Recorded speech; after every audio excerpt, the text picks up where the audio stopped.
Hey guys. Hey. Hi.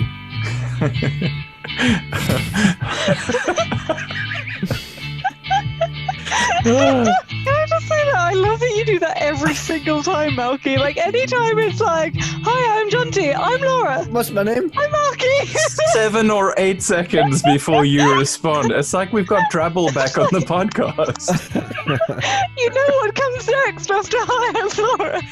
It's like this long, like, maybe I should read a book before responding. So weird.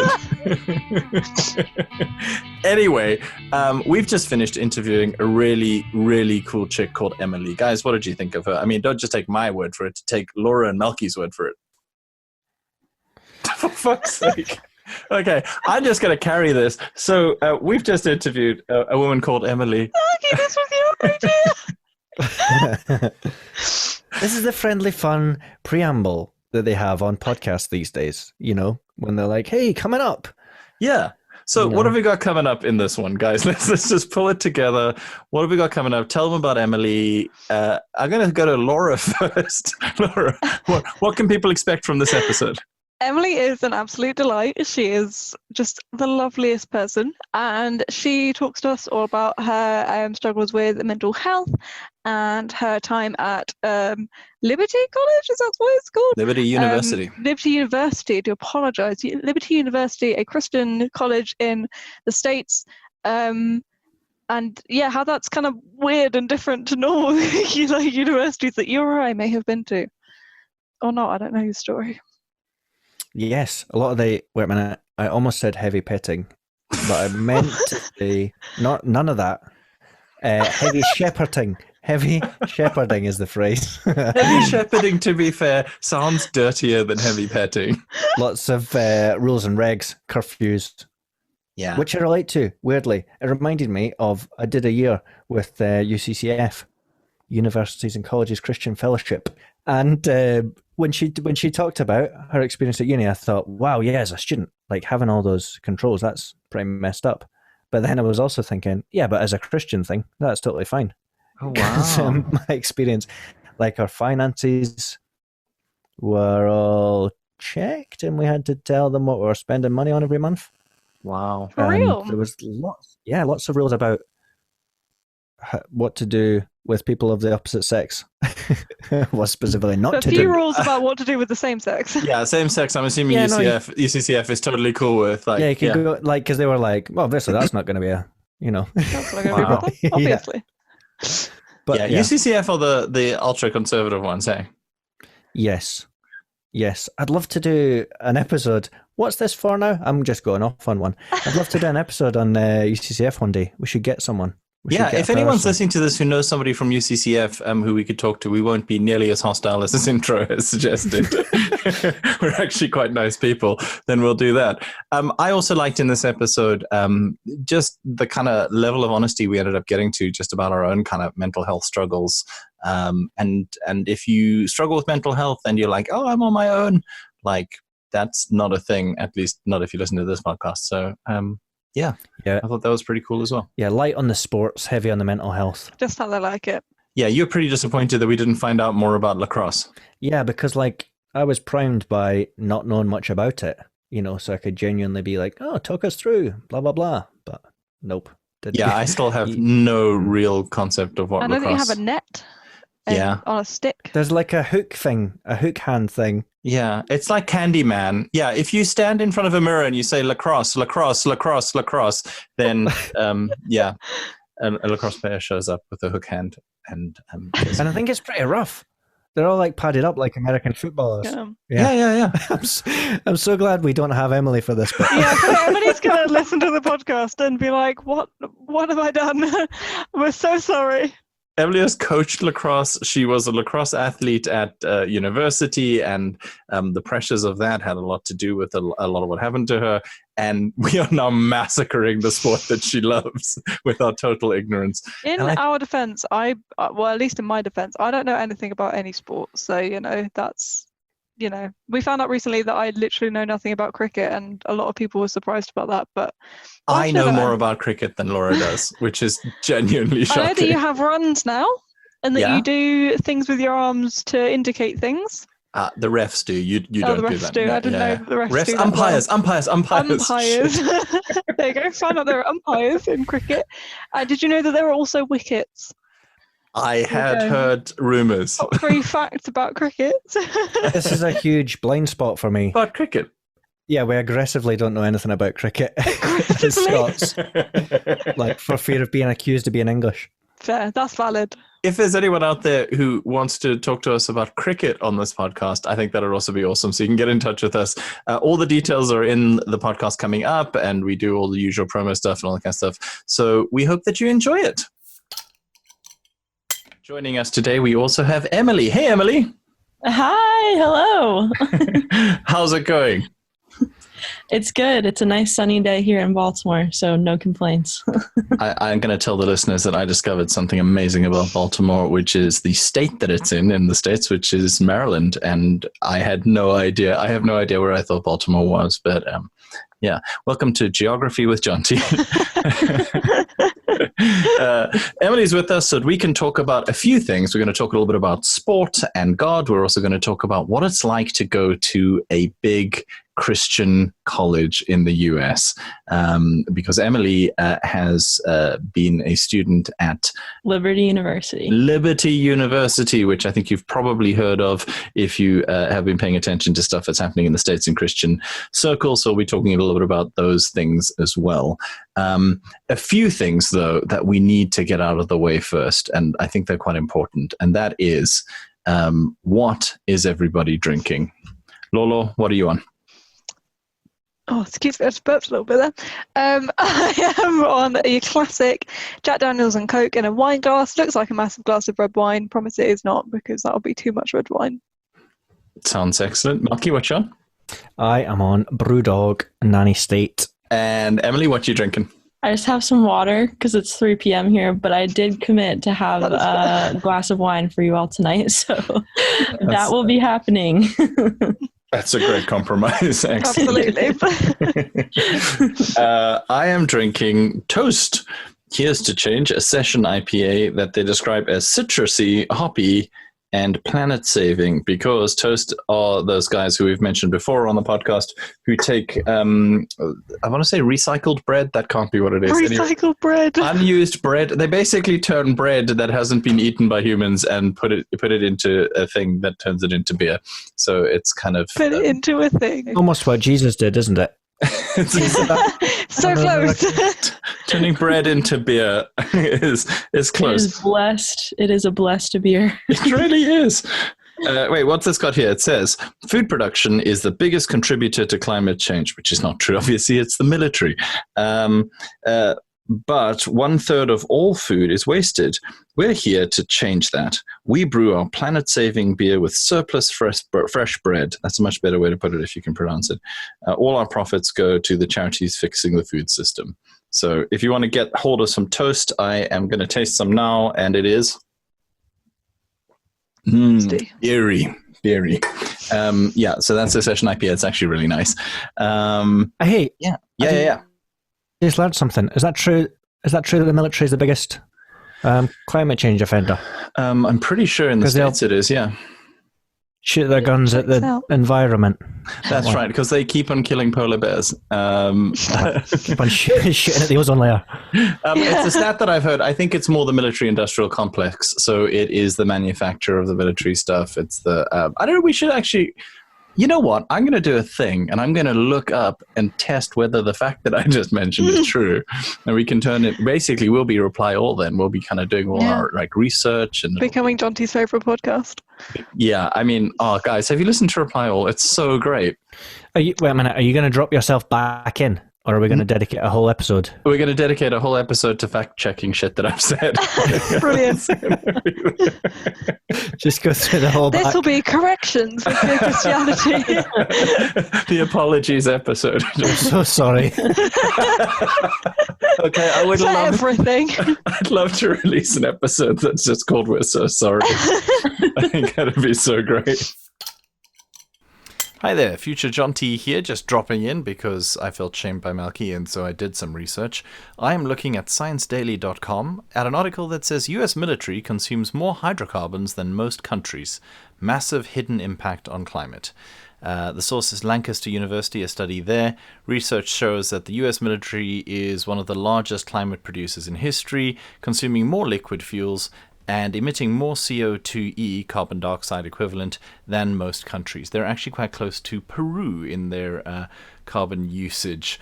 The study was published in Transactions of the Institute of British Geographers in 2019, and it is called Hidden Carbon Costs of the Everywhere War, Logistics, Geopolitical Ecology, and the Carbon Bootprint of the US Military. So you can check that out if you want to. I didn't make it up, but I also didn't get it right. For that, I'm so sorry. Look forward to this in our upcoming episode. I'm so sorry. I also want to tell listeners that you can send in questions and comments and all that sort of stuff by getting in touch with us on Twitter. We are at BeerXianity. You can also get in touch with us via email, which is beerchristianity@yahoo.com. And we have this new thing where you can drop us a voice note and talk to us, which is just so freaking cool. And if you just guys hang on for a second, I should have had this queued up, but I don't anyway. I was like, they'll be talking about their beers for ages. I'll have plenty time. It's not a thing at all. Hang on a second. It's fine. It's fine. It's fine. In the episode we do where you're going to fact check everything, are you going to be so prepared with all of your facts that we're not even... No, we'll do another apology one. It's going to be a fact checking episode of John just being like, hang on a minute, I'm just going to just talk amongst myself. Wait a second. Wait a second. Hang on, I'm Googling it. Just give me a second. The thing that you can leave us voice notes on is called SpeakPipe, which is just such a pleasing name. And if you go to speakpipe.com/beerchristianity, you can record us a 90-second voice note, which we will include on the show. And I want to play you one such one, which I think is possibly the most useful one we've ever had. It's also the only one we've ever had. Yeah, it is the only one we've ever had. Shh, Laura. Be more useful than this, although this is from a former guest on Beer Christianity. So which one? It's from Amy Aitken, who yes. And she left us this voice note, which goes like this. Hello there. This is an anonymous caller from Scotland. I would like to say that I enjoy your podcast very much. It's very thought-provoking, lots of great content. I do have a question, however, regarding puppies. I would like to know why John T. Langley has such little regard for puppers and their owners. I think it's a very important issue that needs addressed. Thank you. From an anonymous listener. Anonymous listener. To be fair, I feel like I've been outed in some terrible thing that's going to make the internet hate me.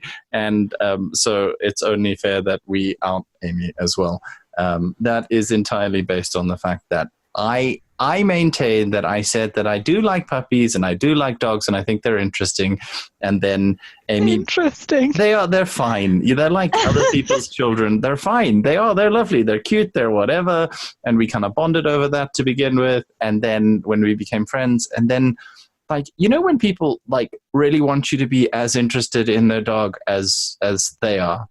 And it was kind of like that. And Amy did not love that I eventually said, I don't want to talk about your dog anymore. And honestly, this must have been 3 years ago, and she brings it up at least once a month.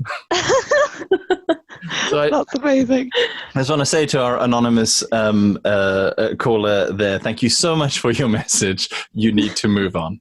Anyway, so if you want to get in touch with us, do leave us a message on speakpipe.com. As long as it's vaguely decent, we'll definitely play it, as I think we've just proved. So, Anyway, you're on Beer Christianity. We're talking to Emily. Emily, tell us what it is like at Liberty University. What did you study there when you were there? Because you're still technically there. You're about to graduate, but you were residential for 2 years. Yes. So I started off at Liberty as a journalism major, and switched to education and then to English, and decided I wanted to be a middle school English teacher. So that was my kind of path and what I had planned on doing. And that's what I was studying at Liberty. So I was in all of these amazing English classes where I got to read just books upon books, which I love. And then just because of mental health struggles, had to move home, and I'm now finishing Liberty online. So my major also had to change because they did not have an English major online. So now I'm finishing up with strategic communications. But crazy because God kind of led me down that path before I even changed my major, which has been super cool. But yeah, so I finish December 18th. I will be done with my bachelor degree. Congratulations. Thanks. Super exciting. That is super exciting. Sorry, I saw Laura dropped her mic and I was like, Laura's going to ask something. I know she is. I was just chiming in to say congrats. I was just excited. That is. I was just wondering what kind of degree got you the letters after your name, DONE. Yeah. That's a solid one. Okay. You had to drop out because of mental health stuff. Like, are you comfortable talking about that? And can you tell us a little bit about what happened there and what led you to having to kind of head home? Yeah. So I think I've been an athlete my whole life, since I was probably 6 years old.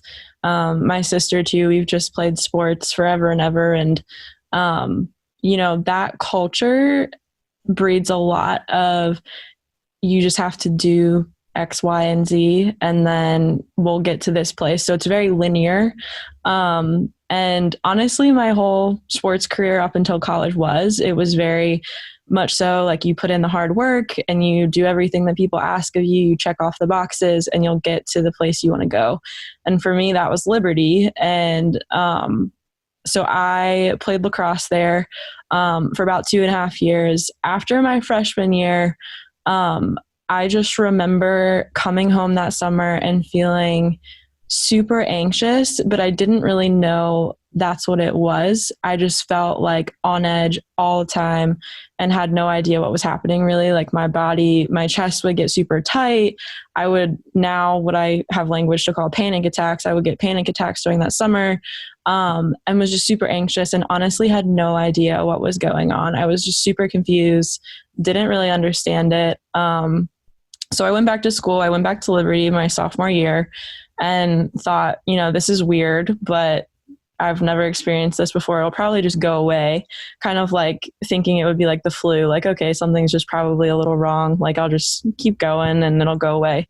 That didn't happen. I went back to school that fall and was really struggling. I mean, like sleep was not a thing for me. I woke up at probably 4:40 every morning to go to practice because we had practice in the morning, and I wouldn't fall asleep due to anxiety probably until 4. So I was getting like 40 minutes of sleep and trying to do everything. I was in the honors program too. So I was trying to do a whole bunch of schoolwork, a whole bunch of lacrosse, probably like 4 to 5 hours a day if you count practice and lift and conditioning, going to the training room, like all of that different stuff, on essentially no sleep.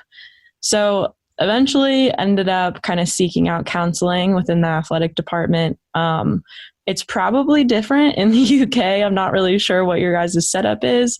At Liberty, we had 2 counselors for about probably 300 to 400 student athletes. And neither of them were specific to athletes. They were kind of general family or marriage counselors, were not specialized really. And it was all within the athletic facility. So the same place that you would go and lift, the same place you would meet your coaches, your academic advisors, your athletic trainer, was where you were getting counseling, which was this really odd dynamic. That is mind-blowing. I'm just thinking, like, I've been going to counseling, and a lot of the time I'm talking about, like, work has been super stressful. And the idea of, like, look, could you sit at your desk? Your boss is going to be over there. And then tell us all about how this, that's horrendous. Yeah, it was hard. And I think a lot of people, I think looking back now, 3/4 of our team was actually going to counseling, but no one knew. Like it was this weird thing where we wouldn't talk to each other about it because no one talked about it. But you'd have this like slip and you'd be going up the stairs to like the 3rd floor where the counseling offices were just like, they were just study rooms that were renovated into like counseling rooms. And there would be like maybe a noise machine out front, but someone would see you there and know you were going to counseling, and you do this weird side eye look like, oh, you're coming here too? Like, oh, okay, cool. Like you do counseling too, but you wouldn't know until someone would be in that same space with you. So it was weird because a lot of us were actually going to counseling for different things, but no one knew on our team. So no one was really talking about it, at least not then. And so when I started going through all of this, you know, I went to counseling, went through, some sessions that whole fall with those counselors, was not really getting better. It was this like, it was in the athletic office. I was worried what my coaches were going to think if they knew like what I was struggling with. I was also getting counseling from this very distinctly Christian perspective, which to be honest was not helping me at that time. And so a lot of it was about faith, when in reality I needed like tactical resources, like skills and things that would help calm the anxiety rather than someone just telling me to pray, which at the time felt super invalidating. So that was kind of where I started. And I will say there were a couple of people along the way, like our athletic trainer, who was just incredible. Like when I think about what Jesus would do in that moment of like how he would just be so steadfast and there for people, like that was my athletic trainer. Those were my coaches, which was awesome. So that kind of happens. Eventually the anxiety kind of goes down into this like deep hole of depression, and you know, I'm having suicidal thoughts and everyone is kind of worried. Like at that point, like everyone on my team knew, like they were, it was just really obvious that I was not okay.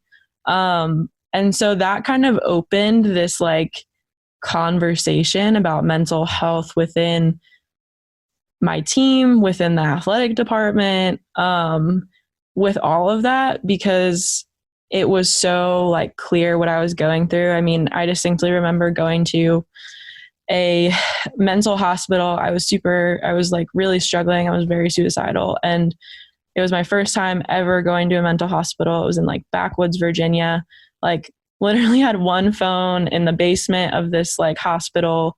And I remember talking to all of my teammates on speaker and like speakerphone. They were all in a room, had their phone on speaker, and I'm like in the basement of this hospital in the psych unit talking to them through this like one phone that was there for all of the inpatients. And you know, it started a lot of conversations, and it was hard, but now it's become this like conversation that I get to have even with girls that I've never met that are now on the team. So that's kind of a brief overview. But yeah, there's just a lot of nuances with it. I mean, that sounds huge. Also, did a fairy just visit us and bless what just happened, or did somebody's phone just go off? So I can't figure out how to get the sound to not ding. That is the most amazing timing ever. Like, that's the sound of Emily's time being up, and now.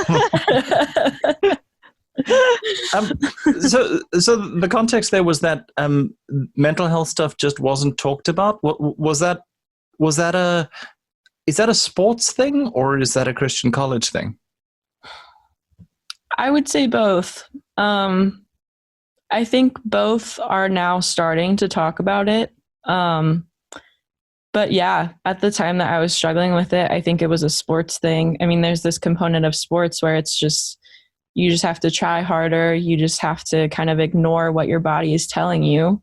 Because when you're going through like a game or a really hard conditioning session, it's mind over matter. So there's that component of it in sports where it's just push through it. Like, why are you struggling so much? And then there's the faith component where I think a lot of people neglect to address the humanity of just us as humans, like, and the fact that Jesus was also a human. And just this sense of, well, if you just prayed about it and had more faith, then you wouldn't be struggling with this, or surely you've sinned, which is why you're struggling with this. There's a lot of that kind of going on in the church, at least here in the US. But that's Still, kind of the backdrop. Yeah. like I just feel so like retrograde, and just I always just assume, oh well, we've obviously dealt with that, and it's not. Yeah. That's still happening. Yeah, it is. It's crazy. That's crazy. Laura. Yeah, I mean, it is like, well, it's just awful to hear, like, all the stuff you've been through and stuff. And just, I feel like that's a kind of story that I've heard from so many people at university as well. Like so many of my friends, particularly ones who have been to like high, kind of Russell Group, like fancy universities, seems to be happening. This kind of story is happening a lot coming out of university culture. And do you think there's something there that needs to shift to stop this story repeating itself? Yeah, I think so. I mean, I think if you look at any high pressure situation, and I think university has become that, mental health is a lot harder. And I also think we don't necessarily, at least here in the US, have the resources to address those things in a way that makes people feel like there is help. Because even, I mean, at Liberty, the general counseling services, I remember going in there one day and they were like, well, are you actively suicidal? Like, are you planning to kill yourself in the next 2 days? And I'm like, no. And they're like, okay, well, we'll have to put you on a wait list. What? Yeah. And that's I mean, that's the crazy. culture though. At like a lot of schools is like, the wait list is so long, we don't have enough resources, that unless you are actively suicidal, like, you'll be on a wait list for a month. Also, I've been like suicidal, and I never really made the distinction between I maybe I just wasn't organized enough, but that would be a weird question to have to answer. That's so fucked up. Yeah, it is. And it's a lack of resources. And I think specifically in athletics, but I can also see how this would translate to academia. There's this sense of the more you produce, the better person you are. And so if you can't produce, then you aren't that great of a person. And I mean, I think you can point to industrialization and kind of flesh out that as far as the why behind it. But I think also just, I mean, I had to think about, how old am I? I'm 22, and I think there's kind of this concept, especially with the internet, that our lives should be so linear, so that when we go through kind of like the dips and the ups and the downs, that it just seems like, what's going on? Like, I must be doing something wrong. So I think that's part of it too. But yeah, it's just crazy, how hard it is to get help. It does seem like like a wicked combination. Now that you think about it, and I reflect on my own life, of Christianity and sports, like in my experience, are both spheres where weakness is not allowed, really. I guess my experience growing up, I'm struggling to use language that would be anywhere near acceptable these days. But any form of weakness or being a wuss was just, that's the worst you can be. And yeah, I guess with religious language, the same goes for my Christian experience, really. And I can't remember the word you used, but something to do with it being acknowledged or affirmed, or heard, to being freaking heard, that you're going through stuff, as opposed to like just a quick, well, this is the solution, as opposed to sitting with pain, recognizing it's real, recognizing we don't have the answers, and so that was like, I don't know, more than 10 years ago for me in Scotland. And it feels like sad that modern day America isn't streets ahead with that stuff. Yeah. I think if anything through this, I remember at the time, one of, my biggest mentors in faith kind of looking at me, and it was this moment of, he knew this was going to be so hard for me to hear, but he knew he needed to say it anyway. And he was like, I don't know when you're going to feel better. I'm not sure. And that kind of hit me to my core of like, there's not a timeline sometimes for these things of, if you break your leg, your bone will probably heal in 6 weeks, but to sit across from someone and say like, I don't know when you're going to feel better. I don't know when this pain is going to go away. But then also having those conversations from the standpoint of, with faith, like, so bringing in the piece of Jesus's humanity, where like, he was so scared that he sweat blood, and somehow we think that we're not going to be scared to that point. Like, we think we're not going to experience pain that intensely or for that long.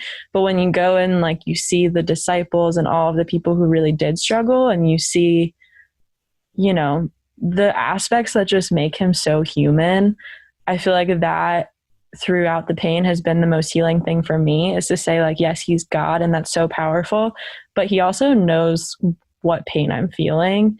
And I think that's maybe a part that we miss when we sit here and say like, well, you just have to have faith. It's like, but what about talking about how Jesus knows how you feel, and he's experienced that too? Yeah. Is that... Oh, sorry. That was a huge breakthrough for me, specifically thinking the times where Jesus wept, because I kind of came from a kind of Reformed or Calvinist perspective, where it was like, everything's in God's plan, everything that happens for a reason, God knows. And yeah, you should be on that linear mindset, because that's what God's all about, But if Jesus was so moved to be brought to tears because people weren't receiving his message, or because his friends died, then that shows, what life, what being human is all about. Even being completely like at one with God, we grieve in those times. So was there a particular kind of religious stream that Liberty would be under? I can't imagine it's a broad church.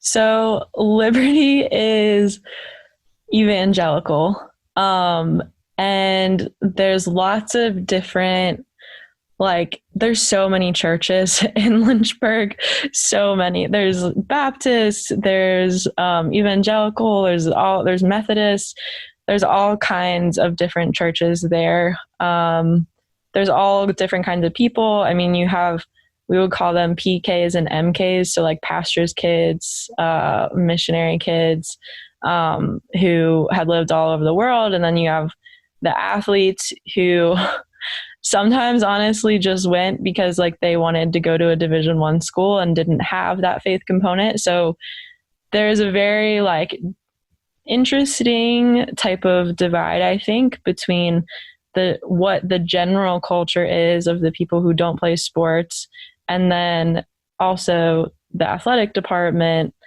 because there's a lot more, I think, probably diversity in the athletic department, because it pulls in people who might not have a faith background, whereas the general population is mostly evangelical. So there's this interesting kind of group. That's so cool and so interesting. Just the idea of, I've never thought of, because I'm very much a non-jock. I just picture like, I've never thought, is it okay to say jock? Is that a hate term when you're talking to an athlete? I suddenly feel super unsure of myself. No, just go with it.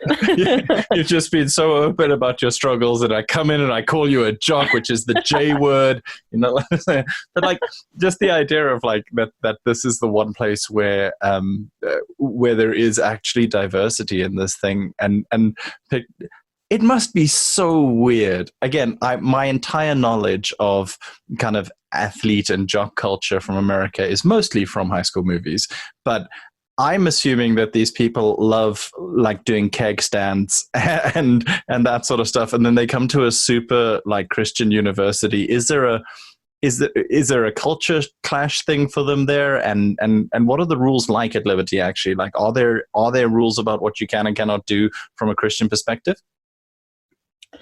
Yeah. So yes, to both of those things.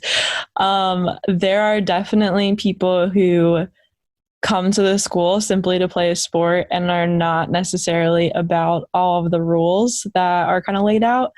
There are a lot of rules. I mean, there's a curfew, which is 12 p.m. every night. If you live on campus, you're supposed to adhere to the rules, even if you are off campus, but there's not really anyone enforcing them because you live by yourself.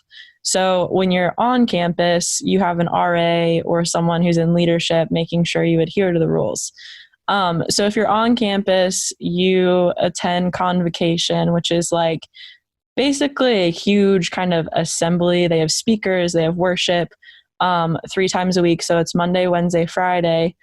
And when you're doing that, they have room checks, which is kind of like in the military where they would check to see if your room is clean.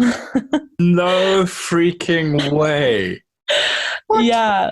So this appalled my mom when I told her this, but I think it's fine to share it here. So we would always be so busy running from practice to then we would end practice at like 9:30 and convocation would start at like 10. And we had to like book it to get across campus. And my room was never clean. I'm not a super clean person. So I would always have laundry on my floor, and you would get like I don't know, almost like a demerit or something. Like you would get like points against you if your room wasn't clean. So I came up with this clever idea to throw all of my dirty laundry underneath my duvet, like my big comforter, on the clean sheets, which appalled my mom to no end. She was like, "That is disgusting." And I was like, "But did you get any fines in the mail because my room wasn't clean?" Wait, you get fines? Fine. If you rack up enough points, yeah, you get fines. So That's crazy. yeah, I'm pretty sure I got a $25 fine because we didn't take our trash out like multiple weeks in a row. I mean, obviously you're a filth wizard, so that's fine. But like for the clothes thing, that's no judges. Yeah, no, I would just put it all under my bed and I'd make it look like it was just like really like comfortable bedding. That's amazing. It's just dirty clothes. And other rules, like what are we talking about there? Like, I have read, because I've read about Jerry Falwell's juniors, weird kind of news stories with people accusing him and his wife of weird kind of sexual misconduct and that sort of, not weird, no judges, Jerry, you do what you do. But I think the problem is that Liberty also has a whole bunch of rules about what the students may or may not do, unless they're obviously doing it with Reverend Falwell. Is he a Reverend? I don't know. Anyway, allegedly, obviously. But that's like, what are the rules? So yeah, you're not supposed to kiss on campus, which I Kiss? think, yeah, no, not allowed. So I'm assuming like you're supposed to not really do that off campus, but I'm not sure. So yeah, kissing is a no-go. Hugging, like a kissing zone, a boundary line. Everyone's going, all these people just strolling up and making out.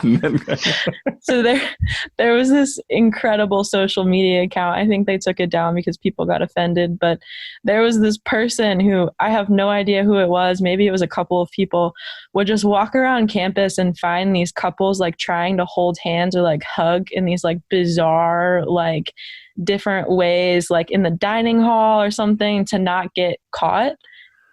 Wow. It was really funny though. Like it was actually hilarious, but people started getting upset because all of these awkward pictures were going up with like them and the person they were dating, and they weren't a fan. But it might be around somewhere, but I thought it was pretty funny. So that's incredible. That's amazing. It reminds me of like when there used to be rules on TV that they couldn't show like scenes before the watershed. Yes. Like there was like if one of them had one foot on the floor, that's right, sat on a bed. And You that know, was there's a okay. genre of porn out there where they're obeying those rules, but still somehow making it happen. And I think those people are the real heroes. They're not the real heroes. Don't worry, guys. It's okay. Um, do you think that that kind of culture of, or what effect do you think that kind of culture of like trying to control quite a lot of your life? Because that sounds quite strange to me. From my, I was never in halls at university, but that seems weird to have that level of control over people. Do you think that has an impact on the kind of people who are struggling with mental health? That just seems like a ridiculous amount of pressure, and also the fact that it's done kind of in the name of Jesus. Yeah, I don't know. What are your thoughts on that? Yeah, I think the reason behind the rules was to try to provide some accountability to college kids who maybe at other universities don't have that. And so I think I understand the why behind it, although I don't think it's super effective, like with relationship, of leading people into a relationship with Jesus. Because, I mean, to be perfectly honest, when I left Liberty, like anytime I messed up, or like air quotes, like messed up or sinned or did something, I just felt like I had to run away from God, because I thought like some type of it breeds a sense of punishment, right? And if we think that God is all about punishment, then why are we going to want to come close if you're going to be vulnerable about like, hey, I made this mistake and I feel bad about it and I'm sorry and I repent. But like if you're programmed to think that God's response to you in that, when you already feel the guilt and shame, isn't going to be loving and like, hey, I understand and like I want to help you move forward, then you're just going to run away from him. And that doesn't really do anything to help people understand that that's not really God's disposition towards us when we do fall, because like we're human and it's going to happen.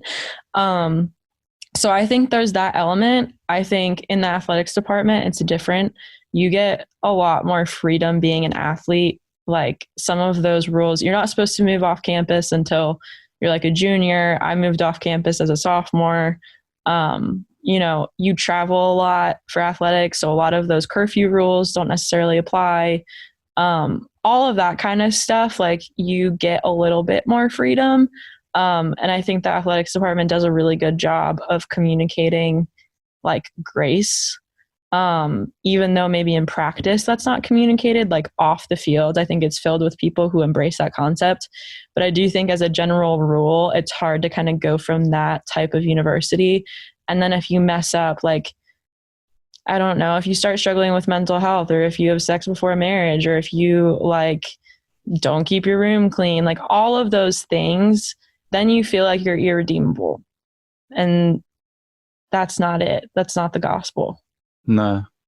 Did you feel like, I don't want to do like a hatchet job on Christian colleges and just be like, super negative towards them. Like, is there part of that makes you feel safe, that makes you feel encouraged? Safe is the only thing that I could think it might make you feel, but then it might make you feel the opposite as well. Like you're always being watched. I don't know. Like was there something positive from those kinds of like controls and rules for you?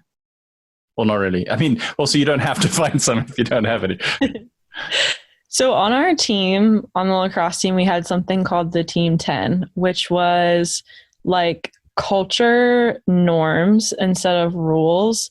And they were communicated in a really loving way, in a way that was like, we're going to hold each other accountable, but not accountable in the sense of like, if you mess up, like you're the worst person in the world and we're going to all tell on you, like that kind of thing. It was like, be respectful, represent the program in a positive way, work hard, finish what you start. Like those types of things, I think had a super big positive impact on my life and my character, because they came from a place of, we see you, we love you, we want you to grow. And so I think that's the best kind of way to go about it if we're talking about rules, because then it came from teammates and coaches that you knew cared about you, and communicated that. And did you guys kind of come up with those together? I think it was a combination effort of our coaching staff and the seniors that year when they first started it. I think the seniors met with the coaching staff and came up with them together. And then we as a team like signed off on it, and we're kind of just like, yeah, we're buying into this. We think this would be really good for our program. So it was kind of a combination effort. Yeah, and that feels a lot more, because I've experienced times when you come up with rules, even if it's a bit sort of faked, it's a bit manufactured by the folks leading it, but at least you're, as you say, buying into it. It's not something imposed on you from above.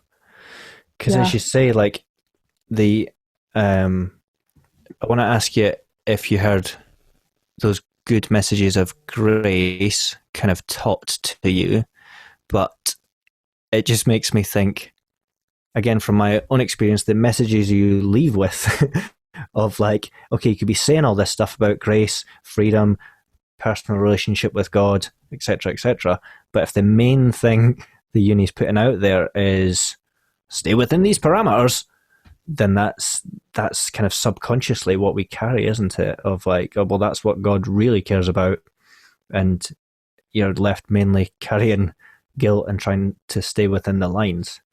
But did you have that kind of foundation and architecture to kind of see the grace and the goodness of God as well? I think I did. I mean, I think I saw it in glimpses, and it was most of the time experiences. I mean, I don't know if I told Jonty this earlier, probably like a month ago, but that first time that I was in the hospital, kind of in the basement, like of that hospital in Virginia, it was like one of the times that I've experienced Jesus and God most profoundly. And like they only had King James Version Bible, like, so it was like, I feel like I was kind of translating it from like Old English, like modern day. But throughout that, there was a man who was there with me who was a recovering alcoholic who was going through withdrawal, like literally was like gray, sweating so much, like shaking like no tomorrow, like couldn't even hold a pencil. And so there was him, there was a woman who was trying to get off drugs. I think she was like on cocaine. There was a guy who was schizophrenic who would just walk around the unit. And I started reading the King James Version Bible, honestly, just because like that situation to me seemed so unfamiliar and scary that I just wanted something that brought some sense of comfort, even if maybe I didn't really believe like God was going to meet me in it. But throughout that, like those people one by one would come to like, there's this like community eating space, and they would come and they would ask me to read part of the Bible to them. And like in those moments, I felt the Lord so strongly, because he was like, this is what it's about. Like, this is what I did.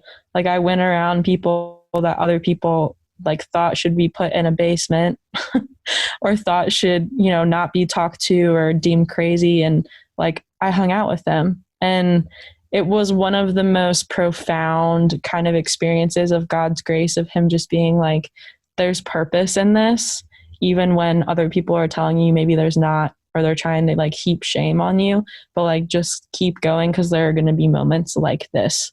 And so I think those are the moments when I like experienced grace and freedom the most. A lot of times it wasn't in corporate church. It was just those moments that were scary and weird and hard. Yeah, I guess like kind of following on from that in terms of like, yeah, you're kind of in this environment where there are lots of rules and I guess expectations and stuff like that. But I think part of that, it must be actually quite freeing in a way to be able to like just openly live out your faith in a way a lot of university students at secular universities aren't, or feel like, not necessarily feel like they can't do or feel, but it's less acceptable to do. I think that's one of the nice things about working in a Christian organization, is that I get to kind of be open up my faith and grow stronger in my faith every day. But in a more secular environment, university, I guess, how does that experience of being in a Christian open university compare to maybe some other people who are in secular environments? Yeah, I think one of the things that was really cool too is just being able to openly pray. that was one of the cool things. And there was this one cool moment I had in the library, like in the middle of the school, where I think I had torn my plantar fascia in my foot. So it's basically like the arch of your foot. I tore it my freshman year. So I was on crutches, and this random guy I had never met came up to me and was like, "Hey, can I pray for you?" And I was like, "I don't know who you are, but sure, that would be nice." Lovely. Yeah. So there's little moments like that I think are really cool that you definitely probably wouldn't have at a secular university. And you can be a lot more open about that kind of stuff too, which is definitely, that's a blessing. And we're going to come back with more about mental health, more about what it's like to be at an American Christian college. But first, we're going to go to an advert. So I know that we're often overwhelmed by the amount of requests for sponsored content and kind of third-party adverts that are often plugged our way. And I've been aware that a lot of kind of quote-unquote proper podcasts have these like seamless segues into their content, so it just seems dead natural. So I've just sketched out some responses, and Jonty, this is just so this can go in the can. Just chop these up and stuff. Oh, we'll do it. My attention to detail is second to none. So yeah, that'll be fine. I'm sure I won't forget to do that. And obviously, don't just play this out as is. That would be embarrassing. All right, here goes. It's funny you should say that, Laura, because that's why we've teamed up with, which is guaranteed to drastically improve your spiritual life. Whoa, what an exciting new product or service. I'm going to go online right now and order my free sample. Just changing tone slightly. That really makes you think. What a worthy cause. It's an issue that's been close to my heart for some time now. Let's really do all we can to help raise awareness of that thing. I actually have one of these myself. You should have seen the look on my wife's face when I took it out of the box. It really made an impact. Wow, I can't speak highly enough of those products. And also, just in case we get some, salty ones, here goes. I need to change. I've been working on the tone of the voice for this one. The views expressed in that advert are the views of the advertisers alone. Bare Christianity and their hosts in no way share the views expressed in today's sponsored content. We'd like to take We'd like to take... Steady on. Hold it. Hold. We're nearly there. We'd like to take the opportunity to share our unwavering support for the people of Afghanistan, Albania, Algeria, Andorra, Angola, Antigua. I'll keep going. You can just again as and when. Armenia, Austria, Australia, Azerbaijan, the Bahamas, Bahrain, Bangladesh. I'll stick some of these. I'll put a voice into the rest. Barbados, as Bavaria. Yeah. Well, I can do the rest of that later. But yeah. Thank you so much, Melky. I'll be sure to edit that down so that nobody kind of hears the full list, and that'll be great. You're listening to Beer Christianity. We're here with Emily, and she's talking to us about Christian colleges and mental health and sports, because we like just sports. The question I wanted to ask you, Emily, and actually all of you guys, in terms of your own kind of mental health journeys, we get annoyed, and I found myself getting super angry when I was hearing about how some of your stuff was treated when you were experiencing it, Emily, with the kind of well, you should just push through from the sports point of view, or just if you had more faith, then you wouldn't be experiencing this, or all you need to do is pray and it'll just go away. And I'm fully on board with how ridiculous all of that is. But I'm wondering, as Christians, what role we think our spiritual lives, prayer, the intervention of God does or has played in our own mental health. We'd have to have a lot of faith to pray that a broken leg is healed. We always, it's always a broken leg. It's the only thing you can compare your mental health to, I believe. It's only a broken leg. No other diseases or infirmities exist. No, just legs. That's it. And I'll be honest, I would fucking never pray for a broken leg to heal, because I think you need quite a lot of faith for that, because it just is. But I have prayed regularly for cancer to heal. I've prayed regularly for, people who are suffering with emphysema, or prayed against infection during hospital or operations and that sort of stuff. And I think we're in danger of becoming sometimes Christian Sadducees who don't believe in any of the kind of spiritual or supernatural kind of aspects of our faith when we talk about medical and particularly mental health. What role does the spiritual prayer, God's intervention, play for you guys in terms of mental health? Yeah, that's a hard one, and I feel like it's getting redefined for me. Still. But I think one of the things that, I think it was one of my friends who said it to me in the middle of all of this. She said, don't you think God can be glorified as much in the process as he can in the healing? Because I just remember praying so much for me to be healed, and then it not happening and feeling disappointed day after day. Yeah. And yeah, I think that was a really good perspective of, he can still be glorified every day. And I think in the ways that we take care of ourselves, I think that in a sense is obedience. I think, yesterday it was gross here. It was gray and overcast and cold and just not pretty. And for me yesterday, an act of obedience was going on a walk and saying I'm going to honor this body that God has given me. And I'm also, every time I feel, these negative emotions, I'm going to come bring it to God and process it with him. So by no means do I think it's all the different components. I think it's physical, it's mental, emotional, spiritual, but not just one. So I think it's super important. But for me, I think obedience is just that. It's honoring the body that God has given you by doing those things, and also coming to him in prayer and processing through all of that with him. I love that idea of self-care almost as an act of worship and obedience. I think that's stunning. That's awesome. Yeah, 100% agree with that. Something I've kind of been thinking about a lot this is kind of a cliche thing, but maybe it's not. But the whole your body is a temple thing, I feel like that's given to us as a this is a reason to look after yourself and have take care and have good health or whatever. And I think that if you're going to go with that, then also that applies to your mental health as well. And I think in general, both as Christians and just people in general, I think we need to stop thinking about mental health as a huge deal, and we need to stop thinking about going to therapy as a huge deal, because you don't have to have.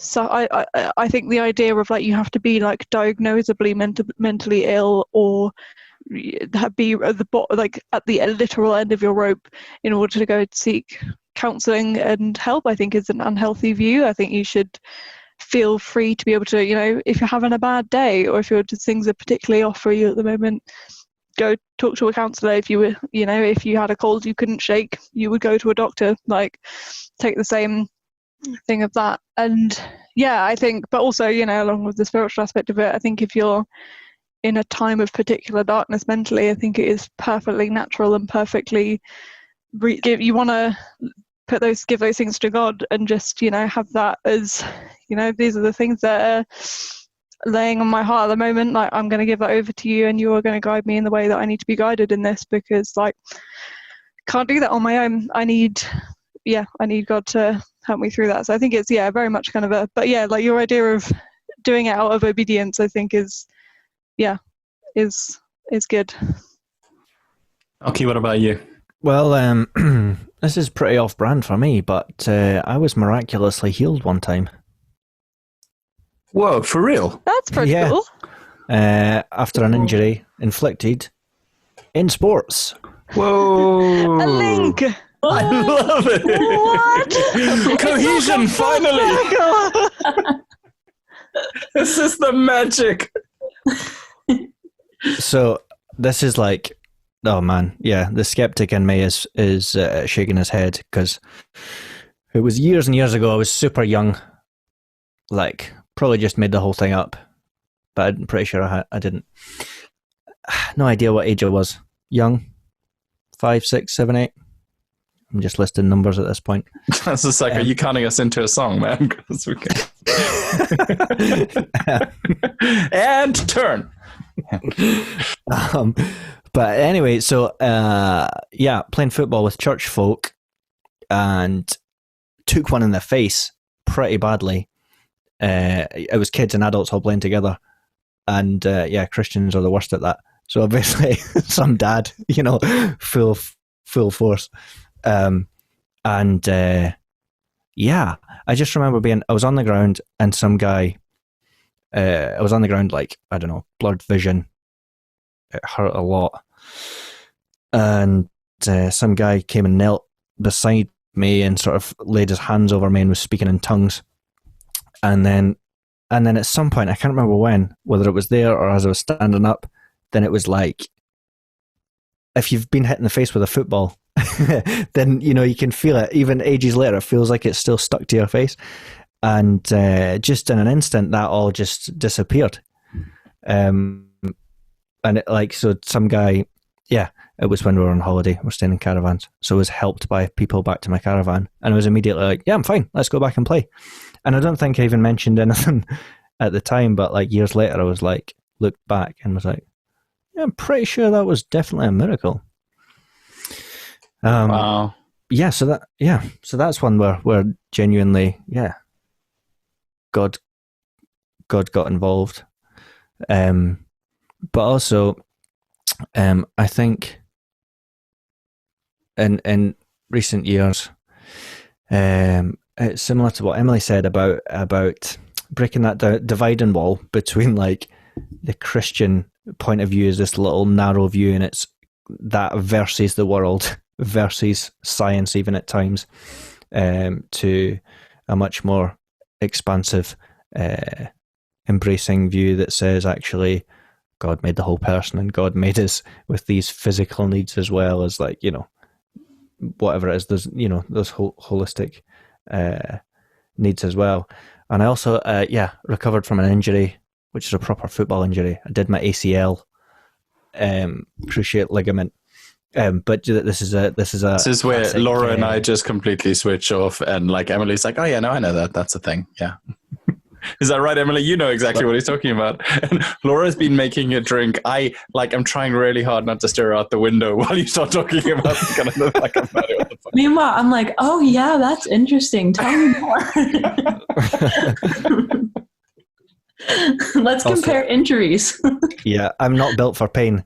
I was like, I made a lot of noise like it snapped during a game. No one was near me because it just kind of goes. I lunged for it. And I remember on the way to the ground thinking, oh, this is what it's like to break your leg. And everyone on the pitch was just like, why is Malky swearing so much? Like, no one touched him. Wow. But anyway, proper like sermon illustration coming up. In the rehab of like, it was on me to do daily disciplines of exercises that built up and added to, and in the last couple of years, I've found that those spiritual disciplines of meditation in particular, that, that's it's I don't know, I participate in it. It's an active thing that I do, as opposed to just sitting back expecting God to do miracles, and feeling sorry for myself. It's a journey that I participate in, which is pretty deep for me. Is that something that resonates with you, Emily?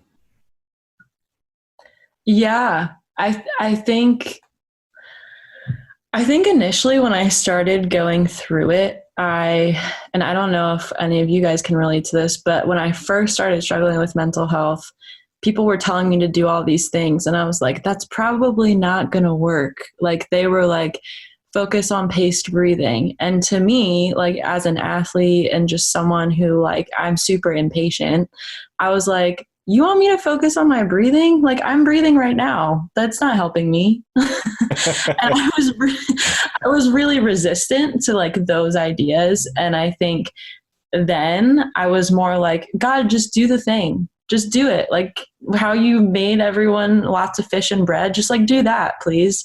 And he was like, no, you're going to have to do some work. And I think I didn't make that connection until later, like a couple months later, when I was like, oh, I have to be an active participant in doing those things like meditation, like taking care of my body, even when I don't want to. But initially I was just like, that sounds weird. I don't think you're right. I don't think that's going to help. That is awesome. What does help? I mean, it's obviously not paced breathing. That is out for a start. That's gone. It helps me now. Now that I've actually tried it. That's actually so, like, you know, that thing that I've never tried that sounds like bullshit to me. I'm not going to bother with that. Okay, well then, in addition to paced breathing, like, what are our mental health tips that are not cringy and annoying to people who are struggling with mental health, or who want to be like just general mental well-being, like not stuff that we're saying is going to cure your depression or your anxiety, but like what works for you guys to kind of promote your own mental health? So for me, what's hard to deal with is not necessarily the emotions, but how my body like manifests those emotions. So if I'm feeling really depressed and I don't have a lot of motivation, it's figuring out how to do like physical things that like get my body out of that funk. Same with my anxiety, of how to kind of like get myself out of that feeling where you feel like I like to kind of compare it to like if you feel like you're going to fall off like an edge of a cliff, like you feel like you're constantly on the edge and you don't know how to like get that feeling to go away. So for me, a lot of that is walking. I know it's so cliche and people will be like, get outside, self-care. But I can't tell you how many hours I've spent walking in quarantine. Like I know our neighborhood up and down, all of the trees and the leaves and cats and dogs. So yeah, walking has really helped. Journaling has really helped. I'm a huge writer. So I love journaling. And yeah, a lot of times like with panic attacks, it's just like physical things. So I have different things that touch each of the different senses. So like for taste, I'll do Skittles, because those are like super sugary and just like potent. For sight, I'll like watch a dog video or play with one of my dogs, like little things that get myself out of that funk so then I can deal with it in a way that maybe is more substantial, like, you know, kind of going to God with it or talking to someone. But I find like I have to do those things before I can do it. Otherwise it feels too much. So yeah, I don't know if that's really helpful, but I think that's what awesome. I do. That's awesome. Yeah. Laura? Yeah, sorry, I was so enthralled then. I forgot that I completely had to unmute myself. Yeah, no, those are really good. I think for me, I would say, again, it feels like kind of cliche, but staying away from your phone, I think is super helpful. Like I'm very bad at this. I'm like, this is very much coming from somebody who is like, I'm very bad and very good at just sitting on my phone and browsing my phone for, you don't even want to know how long. And I feel like there's nothing that makes you feel bad about yourself other than kind of realizing you've been sat on your phone just scrolling aimlessly for too long and realizing how all that stuff that I was going to get done, I just haven't done it. And that just makes you feel worse about yourself.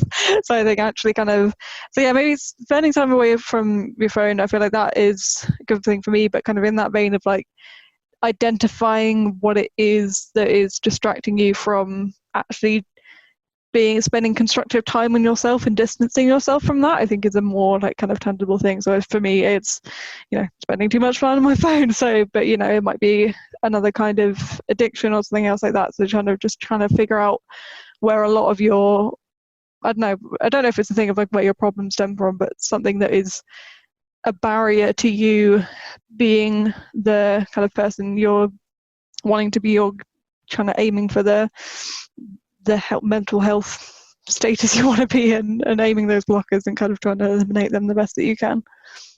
Okay, how about you? Yeah, so two things. One on kind of maintaining decent mental health for me is similar to what kind of me and Emily mentioned about that recovery from an injury thing of wanting something that's going to fix it, and actually the maintenance is about a lot of little things and keeping those things in balance, making sure I've got spending time with my wife, making sure I'm spending time with friends outside of that, making sure I'm getting out of the house, a bit of meditation, a bit, I don't need to be some meditation ninja. It's just like do a bit of prayer, kind of mindful of what I'm eating and drinking, I guess, although I'm not so good at that. Yeah, little stuff like drinking water. Like I never used to be aware of that, but those little things that all build up for good mental health. But I think the main thing, for anyone listening is talk to someone. A piece of advice given to me was, I'll try and get this out so it makes sense, but at least between 3 people in your life, they should know everything there is to know about you. So don't necessarily feel like, you need to dump every little thought and anxiety on your spouse or, whatever it is. But between a good friend, a partner and a counsellor or whatever, don't have any part of yourself hidden because it's bad.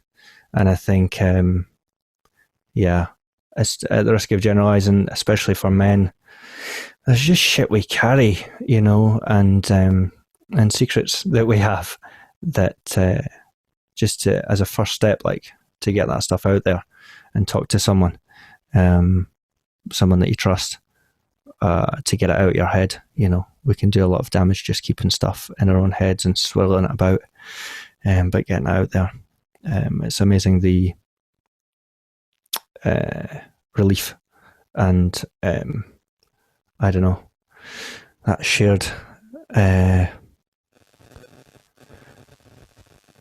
sharing of a burden and recognizing that stuff is a thing, problems are common, shit that you think specific to you that no one else will get. There's a group of people that are struggling with that as well, so talk. Yeah, absolutely. That thing of you think that you're alone and you're not. We're 4 people putting on a podcast. This isn't a mental health podcast. This episode was going to be about sports and, a little bit about mental health, a little bit about, aren't Christian colleges weird?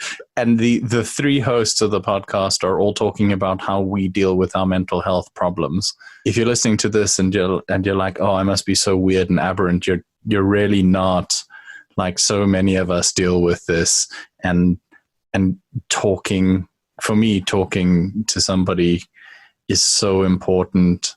All the stuff you guys have said, and I know this is cliched stuff that gets thrown at us in a kind of this will fix all your problems, like going for a walk or avoiding the doom scrolling or the things that keep you away from doing the good stuff that actually brings you life. But for me, those things have been super helpful. For me, getting counseling, like Laura said, actually talking to a counselor, having them explain stuff to you. When I was going through super panic attacks and I had been on a filming trip overseas and I had been panicking to the point where I was just in tears all the time and just not sleeping at all.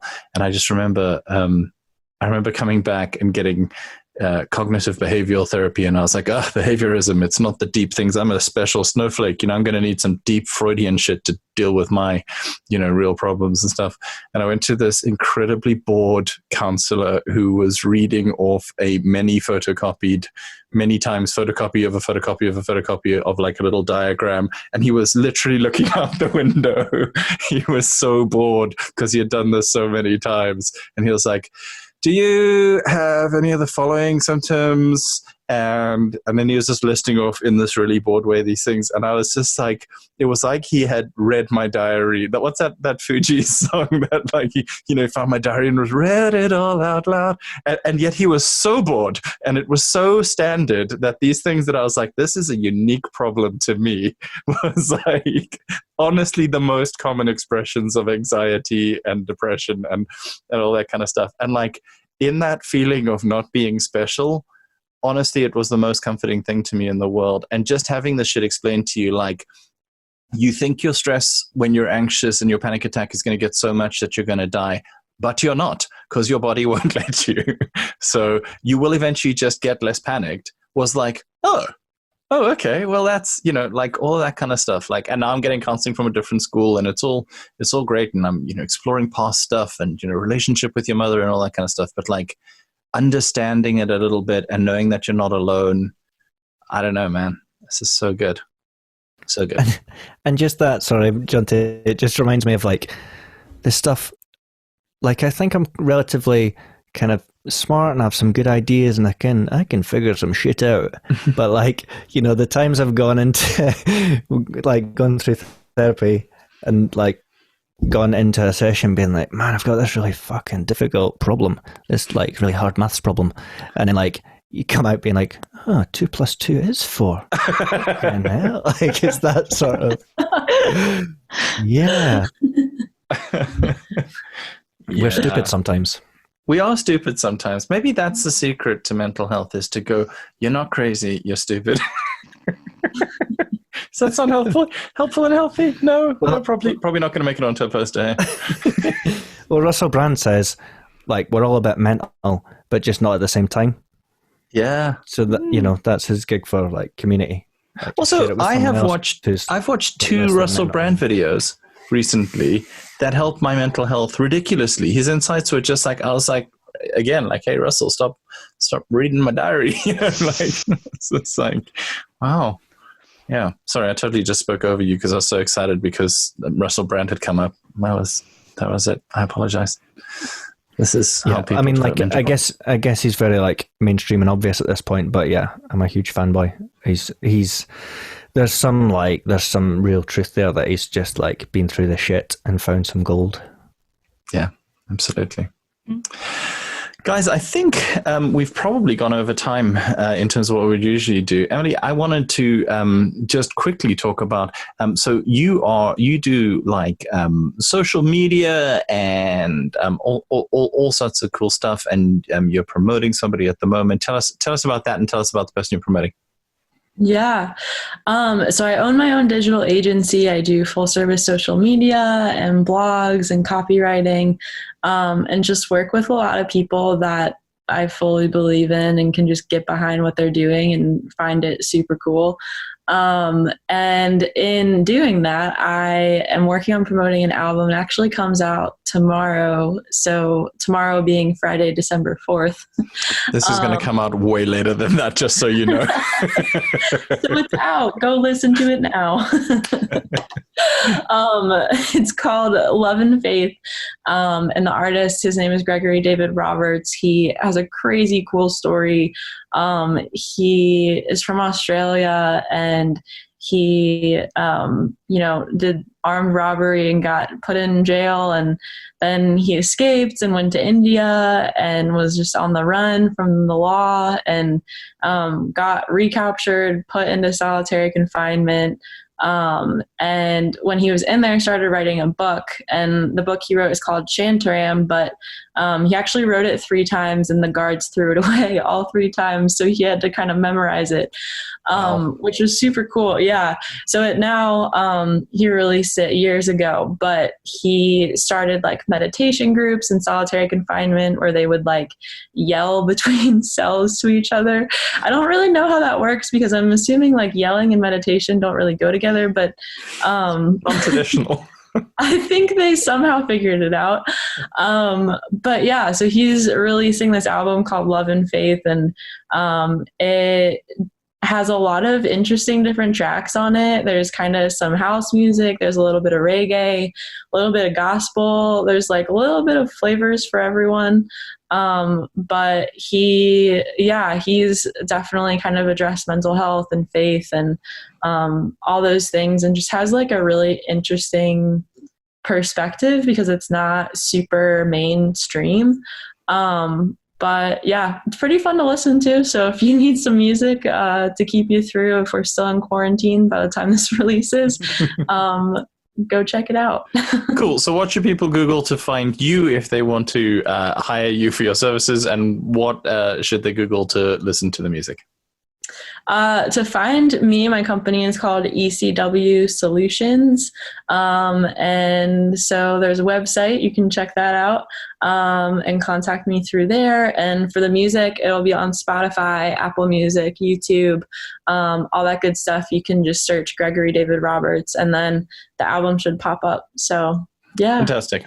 And we'll put the links in the show page for this as well. So that'll be at beerchristianity.libsyn.com. Is that right? Or is it libsyn.beerchristianity? Wow. I've been doing this for quite some time. I should really know. Yeah, you're the only one who knows it as well. Beerchristianity.libsyn. We don't know it. beerchristianity.libsyn.com. That's where it is. You're going to find it. It is. I've heard you say that too many times. It would sound weird if you said it the other way around. It would. Thanks, Laura. I feel like I believe in myself again. Emily, thanks so much for taking the time to speak to us. I really appreciate it. And any final words to people who've been listening to your story? Well, thanks for having me. And I'd say that even if you can't hold on to hope, chances are someone's holding on to it for you. So have faith in that, because there are probably a lot more people around you that love you and care about you and are thinking of you more than you know. But you'll realize that a little bit later. So just keep that in mind. But yeah, thanks for having me on. This was fun. Thanks for coming. That's so great. Thank you so much. You can find us on Twitter. You can find us on Instagram. You can listen to us on Stitcher, on YouTube, on Apple Podcasts, on Spotify, and you can find us at beerchristianity.libsyn.com. Do remember to drop us a voice note on SpeakPipe/beerchristianity. And goodbye. Bye. Bye. Bye.